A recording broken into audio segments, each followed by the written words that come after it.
कि अभी शिवादित्य सर कह रहे थे कि अभी इस दिशा में आयुर्वेद के बड़े-बड़े जो हमारे संस्थान है उनका भी ध्यान इतना नहीं गया है। शालाक्य तंत्र में स्नातकोत्तर उपाधि उपस्थित है, लेकिन फिर भी यदा-कदा एक आध दो छात्र अभी जामनगर IPGT-RA से जरूर दंत चिकित्सा में विषय पर शोध करते हुए कुछ निकले हैं हमारे साथी। लेकिन फिर भी अभी शालाक्य तंत्र विभाग में भी नेत्र चिकित्सा और कर्ण रोग पर ही अधिक फोकस जो है वो किया गया है। तो 2010 में मेरा मिलना एक ख्यातिलब्ध और एक जमीनी वैद्य जिसने वास्तव में आयुर्वेदिक दंत चिकित्सा के लिए बहुत सारा काम किया, उनसे भेंट हुई। डॉक्टर जयसुख मकवाना चित्रकूट में सदगुरु सेवा संघ ट्रस्ट द्वारा आयोजित चिकित्सा शिविर में आए हुए थे। संयोग और सौभाग्य से मिलना हुआ। मुझे उनकी पद्धति और जाने वाला कार्य बहुत अच्छा लगा, रुचिकर लगा, और रुचि के कारण मैं उनके सानिध्य में संलग्न हुआ। बाद में जो दंत वैद्य गुरु हमारे मकवाना सर थे, वो राष्ट्रीय आयुर्वेद विद्यापीठ द्वारा दंत चिकित्सा में गुरु नियुक्त हुए, और फिर संयोग से इंटरव्यू के थ्रू मैं और मेरे 5 साथी 1 वर्ष के लिए गुरु शिष्य परंपरा के अंतर्गत सर के अंडर में राजकोट में हमने प्रशिक्षण प्राप्त किया। और आयुर्वेद का चिकित्सक होने के नाते 3 डेंटल क्लिनिक संचालित करते थे। 4 से 5 मॉडर्न डेंटिस्ट उनके अंडर में जॉब करते थे, और प्रिवेंटिव, प्रमोटिव, क्यूरेटिव सभी प्रोस्पेक्ट में काम करने के साथ साथ इतने सिद्धहस्त हैं कि एक ही दिन में डेंचर बनाते थे, और एक ही दिन में कम से कम 10 फाइनल इंप्रेशन वो स्वयं ले लेते थे। इतने सिद्ध हस्त थे। दंत चिकित्सा वास्तव में मॉडर्न डेंटिस्ट्री में तो पूरा एक 4.5 साल यहाँ होता है, वैसा इंटर्नशिप होती है, इतना व्यापक होता है। 1 वर्ष वास्तव में इस पूरी विधान को सिद्धता प्राप्त करने के लिए वास्तव में कम था, लेकिन फिर भी उन्होंने बहुत ही शिद्दत के साथ हमें प्रशिक्षित किया। जितना कुछ उनसे सीखा, हो सकता है उतना पूरा ग्रहण न कर पाया हूँ, जो कुछ भी स्मरण में है वो आप सबके सामने रखने का प्रयास करता हूँ। मैंने अपने गुरु को प्रणाम कर लिया।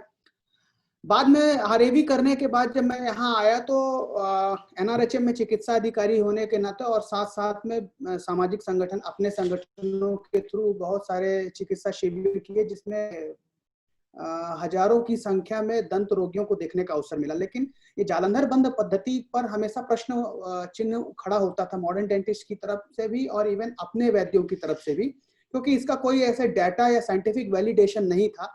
जब मैंने पोस्ट ग्रेजुएशन NIA में ज्वाइन किया तो स्वस्थवृत्त विषय मुझे मिला, लेकिन रुचि होने की वजह से और जालंधर बंद योग जालंधर स्लाइड शेयर को ना उस पर स्लाइड शो पे कर लो।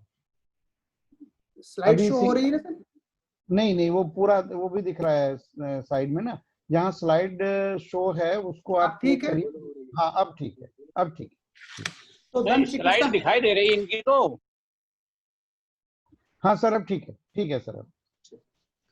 तो दंत चिकित्सा विषय में रुचि होने की वजह से और जालंधर बंद के एनेस्थेटिक इफेक्ट को वास्तव में क्या होता है, क्योंकि देखने पे जब विधि हम अप्लाई करते हैं तो सामान्य रूप से देखने वाले को ऐसा लगता है कि कोई मैजिकल मेथड्स अप्लाई किया जा रहा है या कोई ऐसे जादू टोना तो है या कोई हिप्नोटाइज किया जा रहा है। इस प्रकार के बहुत सारे प्रश्न आते थे।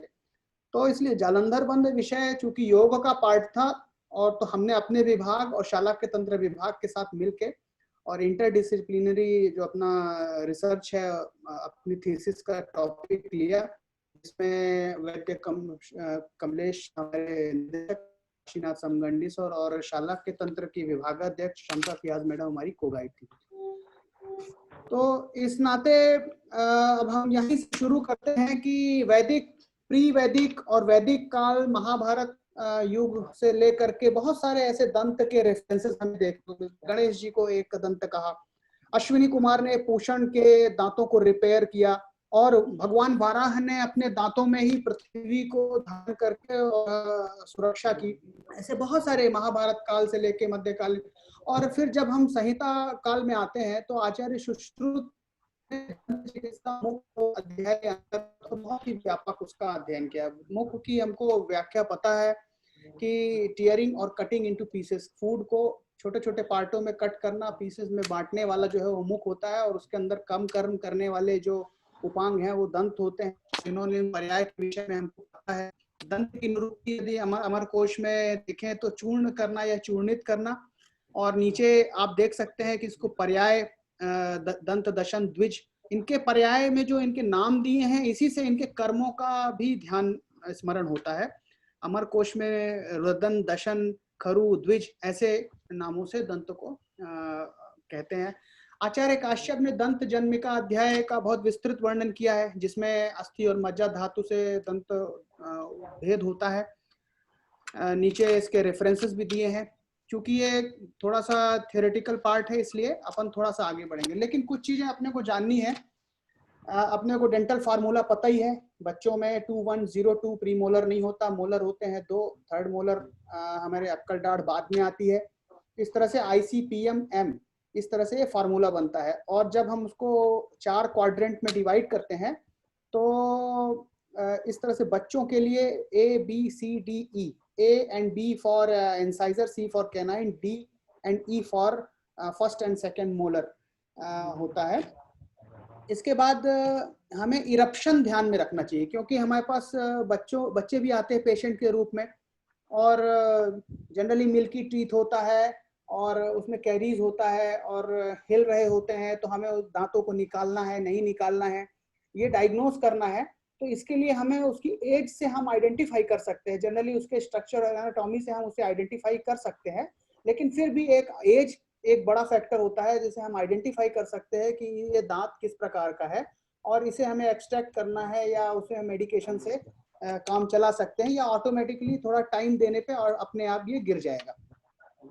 ऐसे ही इरप्शन जो है वो लोअर सेंट्रल इंसाइजर हमने देखा कि 5 से 10वें महीने में एवरेज 6 से 8 महीने के बीच में पहली बार दांतों का इरप्शन शुरू होता है, और उसके बाद फिर दूसरे नंबर पे इंसाइजर आते हैं, और लास्ट में जो है वो लोअर एंड अपर जो सेकंड मोलर है वो आते हैं 24 से 30 महीने, लगभग 2 से 2.5 साल के बीच में। और लगभग प्राइमरी जो डेंटिशन है, जिसमें हम मिल्की टीथ का पूरा डेंटिशन 2102 का जो हमने फॉर्मूला देखा है 20 दांत पूरे, वो लगभग 2.5 से 3 साल में डेंटिशन पूरा हो जाता है। इसके बाद हमको देखना है 5 से 6 साल में पहला परमानेंट जो टूथ है वो आता है, वो भी फर्स्ट मोलर आता है 5 से 6 साल में। तो लगभग जो टेम्परेरी डेंटिशन है, जो मिल्की टीथ है, वो लगभग 2 से 2.5 साल तक एग्जिस्ट करता है। इसके बाद सेंट्रल इंसाइजर से लेकर के ये 16 से 21 साल और लगभग 27-28 साल तक भी देखने को मिलते हैं कि अक्कल दाढ़ आती है। सेकेंड मोलर लगभग कैनाइन और सेकेंड मोलर सबसे लास्ट में 11 से 14 साल में मतलब आते हैं। देन उसके बाद थर्ड मोलर का इरप्शन होता है। ये थोड़ा सा इसकी एनाटॉमी को भी दांत की समझना ठीक है, क्योंकि जितने हम दंतगत रोग, कृमि दंत आदि पढ़ेंगे, दंत पुटक, दंत वेष्टक, इसमें इस एनाटॉमी को उसके ट्रीटमेंट पॉइंट ऑफ व्यू से जानना थोड़ा जरूरी है। हम देख रहे हैं बाहर का जो पार्ट है क्राउन है, जिसको कवर करने वाला हार्डेस्ट मटेरियल इनेमल होता है। इसके बाद डेंटाइनल ये पार्ट होता है, डेंटिन बोलते हैं। इसमें टिब्यूल्स होते हैं छोटे छोटे, इसमें नर्व्स एंडिंग्स होती हैं, और जब कभी ये डेंटिन का क्षरण हो जाता है तभी ये डेंटाइनल ट्यूब्यूल्स ओपन होते हैं, और नर्व एंडिंग्स ओपन होने की वजह से हमें सेंसिटिविटी, ऐसे ठंडा गर्म लगने जैसी समस्या होती है। तो इसलिए ये जानना। और बीच में ये जो पूरा पार्ट है ये पल्प चैम्बर कहलाता है। पल्प चैम्बर में पल्प टिश्यूज होते हैं, वेसल्स होती हैं, ब्लड सप्लाई और नर्व सप्लाईज होती हैं, यहीं से नरिशमेंट जो है वो दांतों को मिलता है। ये हम देख सकते हैं कि ये जो है वो मोलर टीथ है, और इसमें ये पल्प चैम्बर थोड़ा सा वाइड है। 2 रूट होती है, सिंगल रूटेड दांत और double rooted. Double rooted generally pre molars होते हैं, मोलर्स जनरली 3 रूटेड, 3 रूट वाले होते हैं। और थर्ड जो मोलर है, तीसरा जिसे हम अक्कल दाढ़ बोलते हैं, वो जनरली तो 3 रूट होती हैं उसमें, लेकिन वो अनएक्सपेक्टेड होता है और उसमें 4 रूट तक भी होती हैं और इसीलिए उन्हें अनएक्सपेक्टेड दांत माना जाता है। उसे टच करने के पहले हमें उसका एक्सरे होना बहुत आवश्यक है। और ये बीच में जो पल्प चैम्बर से नीचे जाके रूट दांत के एपेक्स में जाती हैं और यहाँ नीचे जो जिंजाइवल रिज है जिसमें सप्लाई करने वाली जो हमारी मैक्सिलरी या मैंडिबुलर जो ब्रांचेस ऑफ आर्टरीज या नर्व्स हैं उनसे हमें उनकी जो ब्रांचेस हैं उनसे दांतों को नरिशमेंट मिलता है। आगे हम देखेंगे ये जनरली ओरल कैविटी का ऐसे डिवीजन है, ये हम देख सकते हैं। ये जब प्रिस्क्रिप्शन में हमें प्रेजेंटेशन करना होता है तो ऐसे 4 क्वाड्रेंट में हम बांटते हैं 32 दांतों को। और अगर प्राइमरी डेंटिशन है जी सर। आशुतोष जी, लोगों की शिकायत है कि आवाज थोड़ी कम आ रही है, तो थोड़ा सा लाउडर बोल पाएंगे प्लीज? हाँ ठीक है सर, बोलते हैं सर। ऑडियो तो क्लियर है। ऑडियो अभी ठीक है? हाँ ठीक है, पहले भी ठीक थी। अब ठीक है सर, ठीक है। तो इस तरह से हम इसके क्लिनिक जो प्रेजेंटेशन करना है तो ऐसे 4 क्वाड्रेंट में बांटते हैं। परमानेंट डेंटिशन को इस तरह से प्रेजेंट करते हैं और जो प्राइमरी डेंटिशन है उसमें ABCDE, जैसे मैंने अभी कहा कि दांत जब होते हैं तो उसको ABCDE, और जिस भी दांत में प्रॉब्लम है उसे उस क्वाड्रेंट में रख के, जैसे मान लीजिए 5 नंबर में कैरीज है और इसमें ट्रीटमेंट करना है तो इस क्वाड्रेंट में रख के और 5 नंबर लिख दिया। 5वें नंबर पर जो भी डायग्नोसिस हमारी है, डेंटल कैरीज है, अपाइकल एब्सेस है या जो भी कैलकुलस है, ये जो भी हमको लिखना है उसमें डायग्नोस कर सकते हैं। ऐसे 4 क्वाड्रेंट में 5 नंबर राइट अपर साइड पे ऐसे दिखा दिया। एक्सट्रैक्शन करना है तो आइडेंटिफाइड करने के लिए कि जैसे बाद में ध्यान रखा जा सके तो उसमें भी इस प्रकार से डायग्नोसिस करते हैं। इसके बाद नंबर ऑफ जो मुख रोग है, दंत रोग है, ये बहुत एक तरह से इस पे ज्यादा न जाते हुए चूंकि समय की भी सीमा है तो हम ये देख सकते हैं स्लाइड्स में कि चरक ने 64, भोज ने 65, सारंगधर ने 74, योग रत्नाकर ने 67, सुश्रुत ने 65 और आचार्य वाग्भट ने 75 मुख रोग बताए हैं। 7 जो है आयतन बताए हैं मुख के। उसी 7 आयतनों में ही दंत, मूल और दंत है।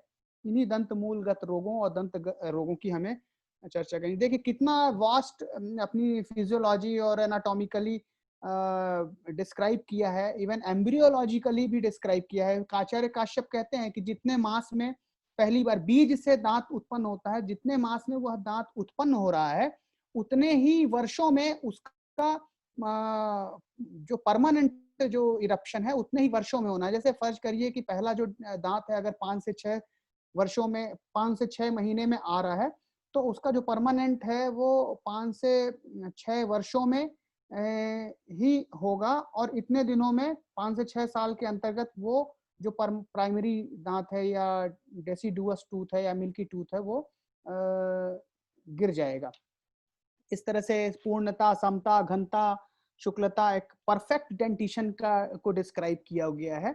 और डेंटल और जिंजाइवल जो रिलेशंस हैं उनकी क्वालिटी के बारे में, समता, रक्तता, स्निग्धता, वृहत, एक डेंटिशन जब बनता है प्रॉपर, जो सबसे बेस्ट डेंटिशन होता है, प्रॉपर अरेंजमेंट होता है, उसकी बॉन्डिंग जिंजाइवा के साथ या मसूड़े के साथ दांतों के जो संबंध है वो कैसे रहते हैं, इसको डिस्क्राइब किया गया है। ऐसे ही दंतगत रोग हैं। दंत मूलगत रोगों में 15, 13, 13, 16 ऐसे आचार्य सुश्रुत, अष्टांग हृदय, शारंगधर और भाव मिश्र ने बताए हैं। भाव मिश्र ने 15 तो एज इट इज सुश्रुत के माने है, 16वां दंत विद्रधि माना है। दंत विद्रधि या डेंटाइल जो एब्सेस है उसे अतिरिक्त माना है, वो आचार्य सुश्रुत नहीं मानते हैं। दंत वेष्टक में मिलने जाने वाले जो लक्षण हैं वो ऑलमोस्ट दंत विद्रधि के समान है। ऐसे ही वाग्भट्ट ने 13 ही माने हैं, जिसमें से उन्होंने एक्स्ट्रा जो है वो दंत विद्रधि माना है, लेकिन दंत वेष्टक, वर्धन और परिदर को नहीं माना है। ऐसे ही कुछ डिस्क्रिप्शंस और है। दंतगत रोगों में भी ऐसे ही कुछ एक्स्ट्रा दंतगत रोग जो 8 आचार्य सुश्रुत ने बताए हैं: दालन, कृमि दंत, दंत हर्ष, भंजनक, शर्करा, कपालिका, श्याव दंतक, हनुमोक्ष। तो इसके अतिरिक्त जो है कराल दंत, कराल, चल दंत और अधिदंत, ये आचार्य शारंगधर भी मानते हैं। और दंत भेद एक अतिरिक्त दंत रोग है, उसे आचार्य वाग्भट डिस्क्राइब करते हैं। ऑलमोस्ट मिलता जुलता है। आगे जब हम एक एक व्याधि के बारे में डिस्क्राइब करेंगे तो उस समय हम ये समझ सकते हैं कि इसमें ज्यादा अंतर नहीं है। जैसे उन्होंने फ्रैक्चर्ड टूथ, दंत भेद के जो लक्षण है वो फ्रैक्चर्ड टूथ है। कोई एक्सीडेंटल या ट्रॉमा हो गया तो दांतों में दरार पड़ गई या टूट गया दांत, तो उसे दंत भेद का। चल दंत एक मोबिलिटी एक लक्षण है, सिम्टम है, जिसमें दांतों के हिलने को लेकर के हम जो दांत मूव कर रहे हैं, हिल रहे हैं, उन्हें चल दंत माना है। और आचार्य सुश्रुत ने चल दंत अलग से व्याधि नहीं मानी है, बल्कि जो दंत रोग बताए हैं उसी में चला दंता भवंति च ऐसे कई रेफरेंसेस मिलते हैं कि चल दंतों को लक्षण के रूप में दंत रोगों में शामिल किया। दंत स्वास्थ्य प्रिवेंटिव हमको पता है, दांतों का वर्णन है हमारे सुश्रुत ने, कटु तिक्त कषाय युक्त औषधीय गुणों से युक्त दांतों बताई है। निम्बस्य तिक्त के श्रेष्ठा कषाय खदिरस तथा मधु को मधुरे श्रेष्ठा करंजे कटुतिके तथा। और ये ऐसा नहीं है कि ये डिस्क्रिप्शन बस है, हम लोग अपने क्लिनिकल प्रैक्टिस में एडवाइस भी करते थे। आगे यदि दांतों की अवेलेबिलिटी नहीं है तो इन्हीं द्रव्यों का, और आगे कुछ एक आध योग भी मैं आपको बताऊंगा, उनसे युक्त एक पाउडर भी बना सकते हैं, उसे भी हम नित्य प्रतिसारण करने के लिए दे सकते हैं। मॉडर्न की जो से मॉडर्न में इवन दांतों करने की जो आयुर्वेद में पद्धति बताई है उसमें ब्रिसल्स बना के और नीचे से ऊपर की ओर दांतों करने के लिए कहा है। सिमिलरली मॉडर्न डेंटिस्ट्री में भी एक ब्रास या एडवांस ब्रास टेक्निक्स आती हैं, वो ऑलमोस्ट सिमिलर हैं जो आयुर्वेदिक जो टेक्निक आचार्य सुश्रुत और अन्य आचार्यों ने बताई है, ऑलमोस्ट सिमिलर जैसी हैं। थोड़ा सा चूंकि वो मॉडर्न डेंटिस्ट्री बहुत बाद की है, ऑलमोस्ट 16 to 18 सेंचुरी में इसका डेवलपमेंट हुआ, तो एडवांसमेंट थोड़ा ज्यादा है, लेकिन एकदम एक जैसा वर्णन मिलता है। और भी ऐसे स्वस्थ वृत्त का पार्ट जो ओरल हाइजीन के लिए इंपॉर्टेंट है, दंत धावन, जेवा निर्लेखन, धूपन, नस्य, कवल, गंडूश, इनका प्रयोग हम करते ही हैं, हमें पता है। दंत रोगों में वर्जनीय आचार्य भाव प्रकाश ने भी इसी प्रकार से बताया है कि हमें अम्ल रस, शीतल जल, वृक्ष अन्नपान, दंत धावन आदि दंत रोगियों में कठिन भोजन करना वर्जित है। अंजन आदि कर्म, गंडूश, कवल आदि, इनका प्रयोग हम यदि दिनचर्या प्रोसीजर में करते हैं तो जो risk factors of various dental and gingival disorders है उसे हम प्रिवेंट कर सकते हैं, ओरल हाइजीन को प्रमोट कर सकते हैं और डिफरेंट डिजीज होने से, भविष्य में होने वाली व्याधियों से अवेयर कर सकते हैं, लोगों को बचा सकते हैं। तो इतना इनका इम्पोर्टेंस है। ये कुछ रेफरेंसेस हैं दंत निर्हरण के, अष्टांग हृदय और अष्टांग संग्रह में, सुश्रुत में। दंतोत्पाटन, जैसे अभी शिवादित्य सर और कह रहे थे कि दंतोत्पाटन शब्द का उपयोग है, तो दंतोत्पाट्य, कृमि दंतम इवो पाट्य, दंतोत्पाटन का प्रयोग जो है वो आचार्य भट्ट करते हैं। फिर हम दंत मूलगत रोगों पे आते हैं। देखिए हमारे जो हमारी क्लिनिकल प्रैक्टिस में आते हैं वो आते हैं मुख दुर्गंध, उस कॉमनली लोग बोलते हुए आते हैं कि डॉक्टर साहब पायोरिया हो गया है। तो ऑलमोस्ट जो पायोरिया के लक्षण है वो हमारे पायोरिया एक तरह से लक्षण है जो आचार्यों द्वारा डिस्क्राइब कई दंत मूलगत और दंतगत व्याधियों में देखने को मिलता है। और दंत मूलगत व्याधियों का प्रारंभ जब हम शीताद से करते हैं, और देखिए कितनी एकदम क्रोनोलॉजी है कि शीताद से लेकर के जब हम आगे बढ़ते हैं तो आगे की जो डिजीजेस हैं वो एडवांसमेंट ऑफ द जिंजिवाइटिस है। धीरे धीरे जिंजिवाइटिस से जनरल इन्फ्लामेटरी कंडीशन से लेकर के और गैंग्रेनस और कैंसरस स्टेज तक का डिस्क्रिप्शन इसमें मिलता है। और जब हम महाशोषित की बात करते हैं तो आचार्य कह देते हैं कि वो असाध्य है और 7 दिवस में भोज ने उसमें मृत्यु का निर्देश कहा है, कितने दिनों में मृत्यु हो जाएगी। तो शोणितम दंत वेष्टेभ्यो, तो यहीं से प्रारंभ करते हैं कि शोणितम दंत वेष्टेभ्यो, दंत मूल से अचानक रक्तस्राव का होना, दुर्गंध का होना, कृष्ण वर्ण का जो है मसूड़ा जो है वो उसमें थोड़ा सा कालापन आ जाना, क्लेद का या थोड़ा सा चिपचिपापन या पिछिलता का बढ़ जाना, और धीरे धीरे करके दंत मांस का क्षरण होना, इस प्रकार के लक्षण जो है वो शीताद में मिलते हैं। ऑलमोस्ट सिमिलर ब्लीडिंग गम्स है या स्कर्वी की जो प्राइमरी स्टेज है, वो इस प्रकार के लक्षण इसमें मिलते हैं। और देखिए जितनी भी चाहे दंत व्याधि हो, दंत मूलगत व्याधि हो, ऑलमोस्ट आयुर्वेद का सिद्धांत सब में एक प्रकार का है। दोष दूष्य समूर्छना, खावैगुण्य, इन सब का विचार करते हुए और युक्ति पूर्वक हमें अपने नियरेस्ट जो अवेलेबल मेडिसिन है उसका उपयोग करना है इनके ट्रीटमेंट। देखिए, शीतादे हृत रक्त, तो अब कफ का और रक्त का इन्वॉल्वमेंट है, तो कफ शामक ट्रीटमेंट एंड रक्त प्रसादक ट्रीटमेंट हमें करना है। तो सुश्रुत तो कहते हैं कि नागर नागर है, सर्षप है, और इनके क्वाथ को त्रिफला, मुस्तक, इन सब के से बने हुए रसांजन, इन सब से बने हुए क्वाथ का हमको प्रयोग करना है। तो इसका गंडूश देना है। फिर मधु, कोतपल, पद्मक, त्रिफला सिद्ध जो स्नेह है देना है। इसके अतिरिक्त चूंकि ब्लीडिंग गम्स है, तो इसके अतिरिक्त हमारे अवेलेबल जो रेड पाउडर्स हम उसको बना सकते हैं, जिसका हम आगे फार्मूला और विधिवत बताएंगे। फिलहाल उसमें जो कंटेंट है, फ्ला है, माजू फल है, स्फटिक है, क्योंकि स्फटिक भी रक्त स्तंभक है, लोद्र है, शीतल है, रक्त स्तंभक है, जो कि इसमें प्राइमरी जो लक्षण है वो रक्तस्राव हो रहा है। और इसके साथ साथ हम उसको आमली चूर्ण का प्रयोग, चूंकि विटामिन हमको कंटेंट को भी पूरा करना है, और साथ में आयुर्वेदिक जो एंटीबायोटिक्स हैं, इवन रस औषधियां हैं, हम उनको प्लान कर सकते हैं। तो गुरुचि घनवटी दे सकते हैं, त्रिफला गुग्गुल दे सकते हैं, रक्त शोधक महामंजिष्ठादिक्वात दे सकते हैं। इस तरह से हम कफ का शमन करना है, तो हम कफ के शमन के लिए सीतोपलादि है, त्रिकटु है, इन सब का प्रयोग है, चूर्ण का प्रयोग है। हम वैद्य लोग अपनी योजना से भी इस प्रकार के, जैसे हम अन्य व्याधियों में करते हैं, कर सकते हैं और करते हैं।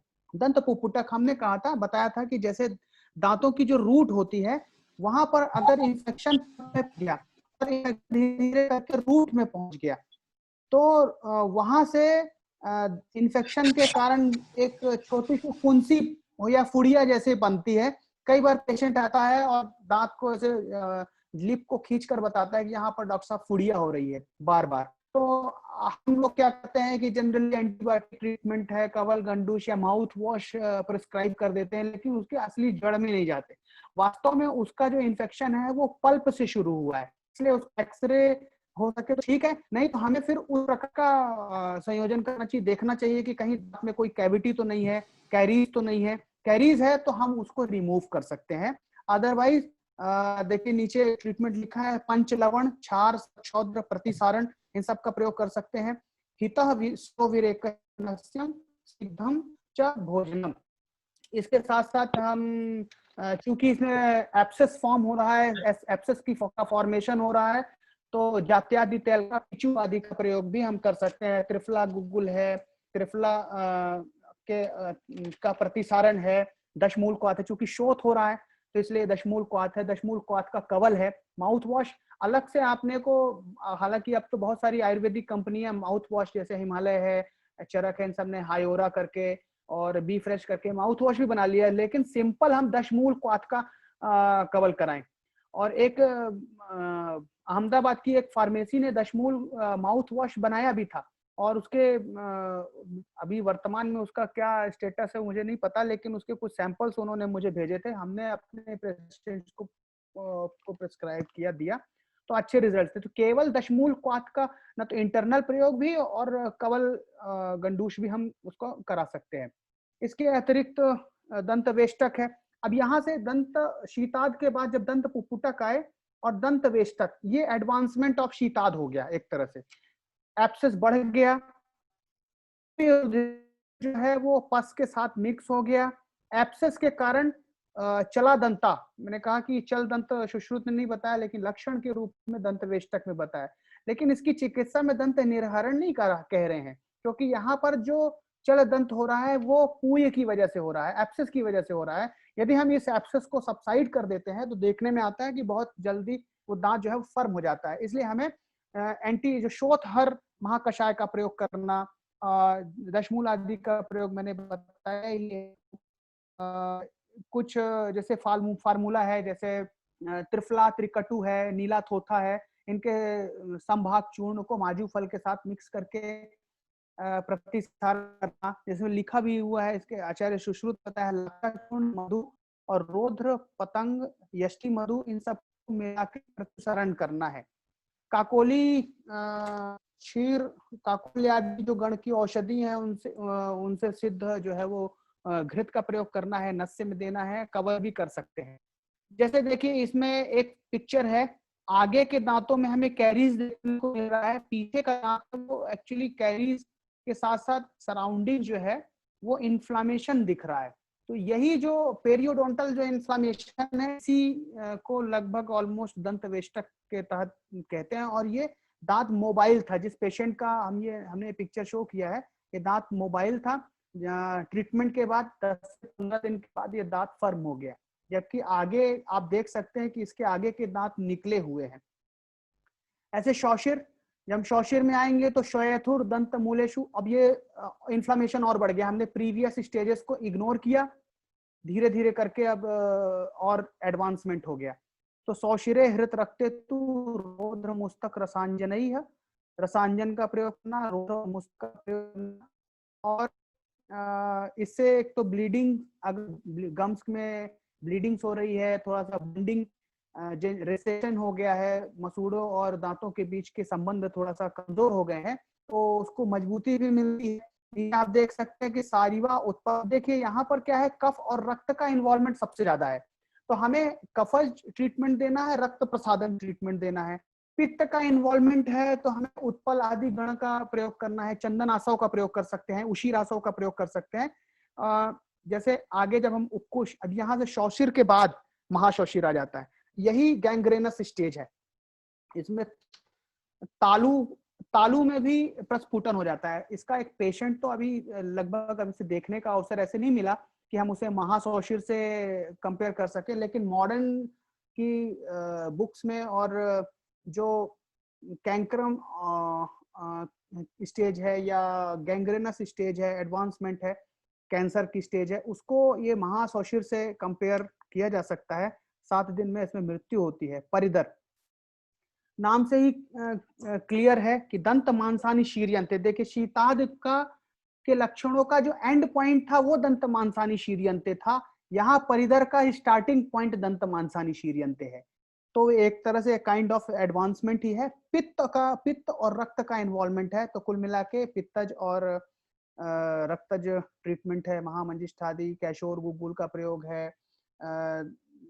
इसमें हमारे पित्त का इन्वॉल्वमेंट है। हम पित्त का ट्रीटमेंट करते हैं, अभिपत्तिकर वगैरह देते हैं, दीपन पाचन औषधियां हैं, पंचकोल आदि का प्रयोग कर सकते हैं।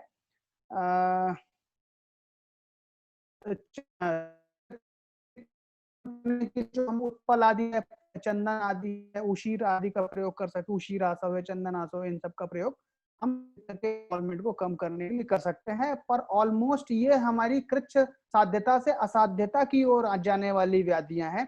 यदि एडवांस स्टेज के पहले हमने उसका ट्रीटमेंट शुरू कर दिया तो ये एडवांसमेंट नहीं होता।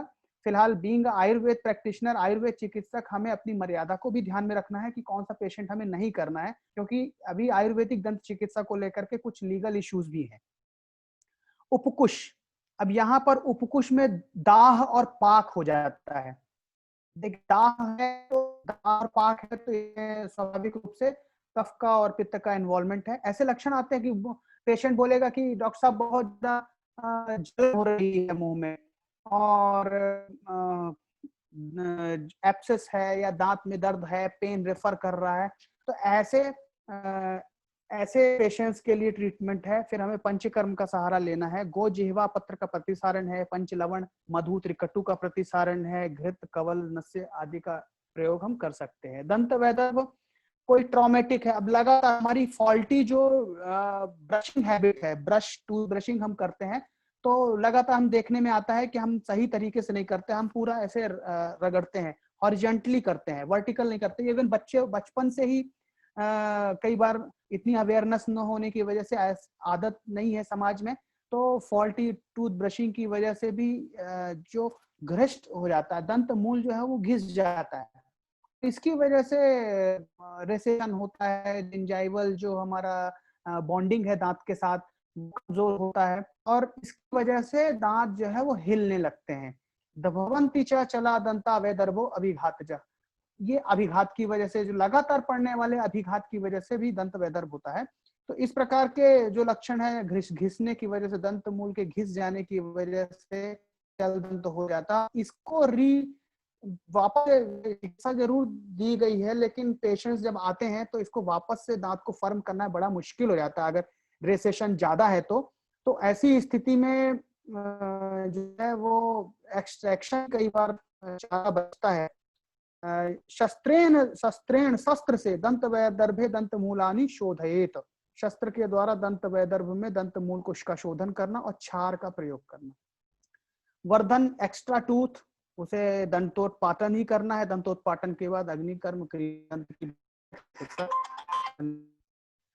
अधिमांस इम्पैक्टेड टूथ है, जनरली मॉडर्न डेंटिस्ट केवल 28 दांतों का ही महत्व जानते हैं, उन्हें 29, 30, 31 और 32वें दांत से कोई लेना देना नहीं। अगर आपने थर्ड मोलर की कोई भी प्रॉब्लम आप लेकर गए तो उनके पास या तो वो एंटीबायोटिक एनाल्जेसिक ट्रीटमेंट देंगे, अदरवाइज वो ओरल सर्जरी करके और उसके एक्सट्रैक्शन की तरफ ही जाते हैं। लेकिन आयुर्वेद में इतना बढ़िया डिस्क्राइब है कि हानव्य पश्चिमी दंते, जो लास्ट इम्पैक्टेड टूथ से रिलेट करने वाली ये व्याधि है, कि कभी कभी जो थर्ड मोलर है वो पूरी तरह से बाहर नहीं आ पाता है, उसका इरप्शन प्रॉपर नहीं हो पाता है। तो ऐसी स्थिति में मांस से वो आच्छादित है इसी व्याधि के कारण, और अंदर से वो रेजिस्ट करता है, बाहर निकलने की कोशिश करता है, तो इसके कारण से शोथ उत्पन्न होता है, लाला स्राव ज्यादा होता है, तो उसे अधिमांस कहा। इसको काट कर वचा, तेज बल, पाठा और सर्जी क्षार और यवक क्षार के चूर्ण को मधु में मिलाकर लगाना चाहिए। यद्यपि चूंकि इस तरह के प्रयोगों को काटने तक का तो नहीं, चूंकि मॉडर्न डेंटिस्ट भी हमारे सर की क्लिनिक पे होते थे और वो बीडीएस होते थे, उनको अधिकार होता था, वो आरसीटी करते थे या ओरल सर्जरी करते थे, इसलिए हम उनके साथ में कुछ कुछ प्रयोग कर पाए। लेकिन हमें यदि इस तरह का पेशेंट मिला तो हम उसमें क्या कर सकते हैं, तो अग्निकर्म कर सकते हैं।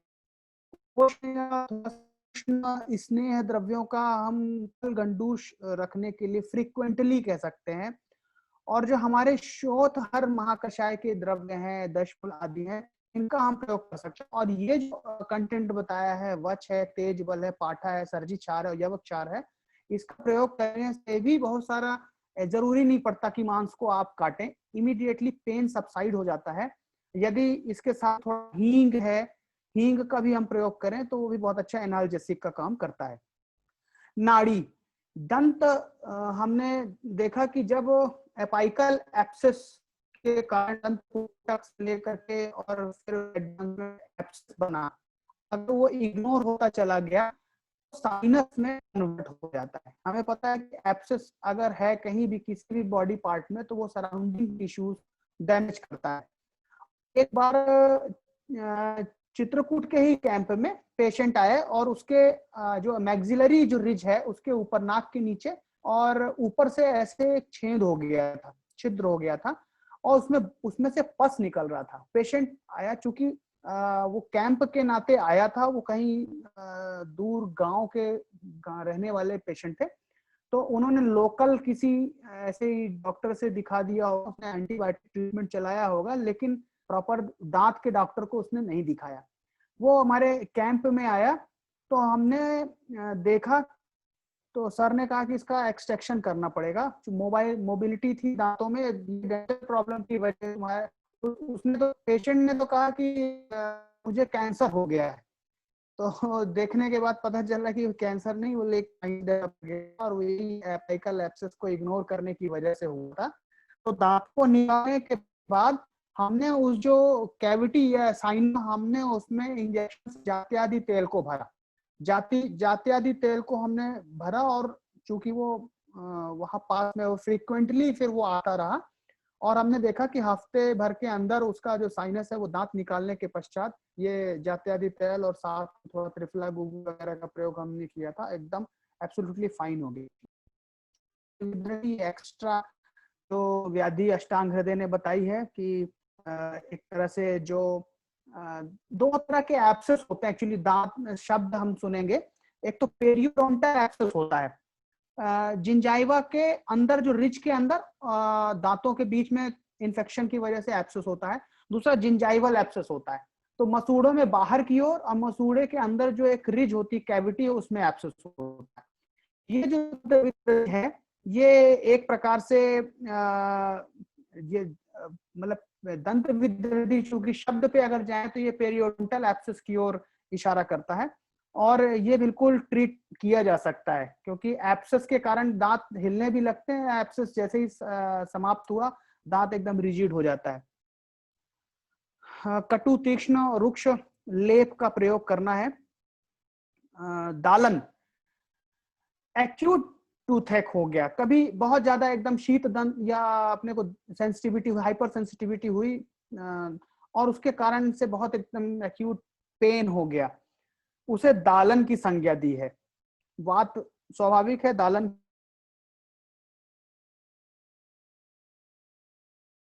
क्या होगा, तुरंत तिल तेल का अकरकरा और हींग के साथ में थोड़ा सा मिला के, अगर आप उसको कोष्ण थोड़ा सा सुखोष्ण से थोड़ा सा ज्यादा गर्म, अगर आप उसको गंडूश करने के लिए देते हैं तो उसको इमीडिएटली तुरंत उसको राहत मिलती है।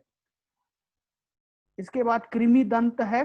कृमि दंत के बारे में आपको डेंटल कैरीज, स्ट्रेप्टोकोकस ऑरियंस जैसे माइक्रो ऑर्गेनिज्म से होने वाले डेंटल कैरीज हैं, जो कि क्रमशः एसिडिक फॉर्मेशन करते हैं, धीरे धीरे करके दांतों को का क्षरण करते हैं। और इसका ट्रीटमेंट जो है इसके स्टेजेस पर डिपेंड करता है। यदि सुपरफिशियली ऊपर क्राउन लेवल पर कैरीज है, तुरंत उसको स्क्रैप करके निकाला जा सकता है, उसके रिक्त स्थान पर फिलिंग की जा सकती है, आगे हम उसकी चर्चा करेंगे। और इसके बाद यदि वो उसने पल्प को टच कर लिया तो रूट कैनाल थेरेपी के अलावा कोई ट्रीटमेंट नहीं है। फिलहाल इसमें कंटकारी का प्रयोग, कंटकारी बीज का धूपन करते हैं। अगर प्राइमरी स्टेज में है तो एकदम लार के साथ निकलता हुआ दिखाते हैं। और इसके अलावा जो है हम कृमि, चूंकि कृमि जो शामक मेडिसिन हमारे यहाँ बताई हैं, विडंग आदि का प्रयोग हम इसमें हमें करना चाहिए। जो तिक्त रस है, कटु रस औषधियों का प्रयोग है, कृमि औषधियों का प्रयोग हमें इसमें कृमि दंत में प्राइमरी स्टेज में हम कर सकते हैं। भद्रा दालु आदि, क्वाथ आदि का प्रयोग है, जैसे इसके अलावा कवल गंडूश का प्रयोग है, हम इसमें कर सकते हैं। डेंटल कैरीज के बारे में थोड़ा सा कुछ पिक्चर्स हैं। देखिए ये जो ए एंड बी नंबर की जो कैरीज हैं, देखिए बहुत स्लाइड्स छोटा सा दिख रहा है, सुपरफिशियल है, इसको थोड़ा जल्दी रिमूव करके और तुरंत फिलिंग कर देने से अगल बगल के दांतों को भी बचाव होगा और ये दांत भी तुरंत बच जाता है। लेकिन ये जो दांत दिख रहे हैं जिसमें बड़ी कैविटी दिख रही है, इसमें फिलिंग से काम चलने वाला नहीं, इसमें आरसीटी करना पड़ेगा। और अगर ये क्राउन कई बार डैमेज हो जाता है, केवल रूट पीस बचता है, तो एक्सट्रैक्शन के अलावा कोई चारा नहीं है। मेडिसिनल ट्रीटमेंट के लिए हमने देखा है मॉडर्न की कुछ है पॉइंट ऑफ व्यू से, परमानेंट फिलिंग है, टेम्परेरी फिलिंग है। अच्छा, हमारे यहाँ लाक्षा का टेम्परेरी फिलिंग हम कर सकते हैं, जैसे जिंक ऑक्साइड वगैरह प्रयोग करते हैं, लाक्षा का प्रयोग हम टेम्परेरी फिलिंग के लिए कर सकते हैं। बाद में शलाका को गर्म करके हम उस लाक्षा को रिमूव कर सकते हैं। तो इमीडिएटली जो कैरीज की वजह से सेंसिटिविटी हो रही है वो एकदम रुक जाती है। रूट कैनाल ट्रीटमेंट के बहुत सारे ऐसे रूट कैनाल ट्रीटमेंट जब हम पढ़ेंगे तो बहुत सारे इसमें ऐसे इक्विपमेंट्स हैं और कंटेंट उपयोग में होते हैं जो आयुर्वेद से एकदम मिलते हैं। जैसे गट्टा पर्चा कोन रबर प्लांट से बनाया जाता है, नेचुरल रबर प्लांट या इंडियन रबर प्लांट से गट्टा पर्चा कोन बनाया जाता है। जब हम पूरी पल्प की सफाई कर देते हैं, उसकी वेसल्स को पूरा निकाल देते हैं, तो गट्टा पर्चा कोन रबर मटेरियल से उसकी फिलिंग करते हैं, ताकि वो स्पेस जो हॉलो स्पेस है जिसके कारण दांत भंगुर या ब्रिटल हो सकते हैं, कमजोर हो सकते हैं, उसकी फिलिंग करते हैं।